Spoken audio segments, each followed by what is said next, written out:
All right, so welcome to the second segment of the course, which is about remembering. So segment number one, or step one, was understand. Step two is remember. And as a reminder, step three is focus. So we'll talk a lot more about kind of distractions and motivations and procrastination, all that kind of stuff in the focus segment. But now we're going to be diving into all of the evidence-based tips for remembering / memorizing things. But again, just to reiterate, understanding is the most important part. And without understanding, there's literally no point in memorizing or remembering stuff because, we're just making more work for ourselves. And the knowledge is more fragile that way if it's just kind of bits that we remember rather than bits that we actually understand and we can apply to our lives. So step one is always understand, but step two is remember. And in this video, we're going to be talking about spaced repetition.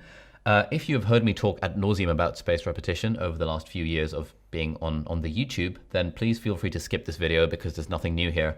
I'm just rehashing old content, as it were.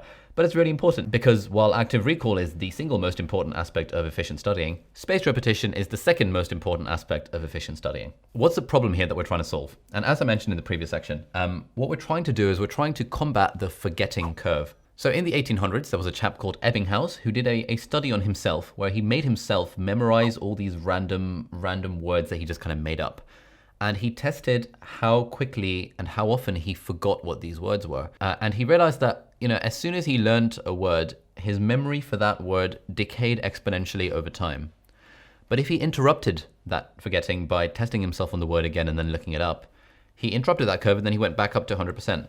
But then he found that crucially, it took him longer to forget it the second time around. But then when he forgot a little bit and he studied it again, it took him even longer still.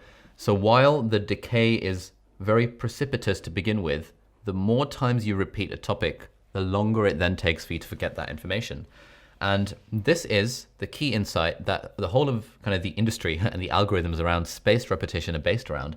It's this idea that the more we repeat stuff, the longer it takes to forget it. But the longer it takes to forget it means that we should space our repetitions of that topic over time.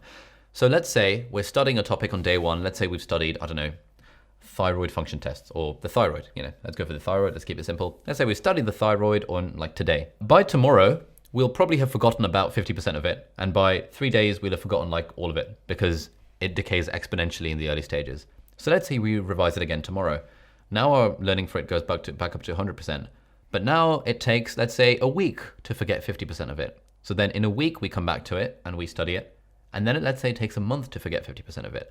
So we've repeated it like a day, a week, and a month later, but at spaced intervals. And that's the idea behind spaced repetition. So when I first discovered spaced repetition, it was, again, in the second year medical school lecture on psychology, which was all about the psychology of effective learning. And this was one of the concepts that, when we first heard about it in that lecture, everyone was looking around in wonder at one another because we were like, oh my God, this is absolutely game-changing. Because in the past, I'd always tried to make these revision timetables, but I just never really appreciated the fact that just by virtue of the way memory works, my memory for everything was just going to decay exponentially over time. And so once I discovered the power of spaced repetition, I realized that I could scientifically choose when to revise certain things to maximize the chances that I'm going to retain them. And what's also at play here is this idea that, that theme that runs through this entire class, which is that the more effortful learning feels, the harder we have to work to learn something or to retrieve something, the more likely that information is to stick. So let's say I were to read about the thyroid today, and then an hour later, and then an hour later. Reading it 3 times in one day would be a little bit pointless because I haven't forgotten any of it. I haven't allowed myself to forget any of it. Therefore, my brain is not working to retain that information or to retrieve that information.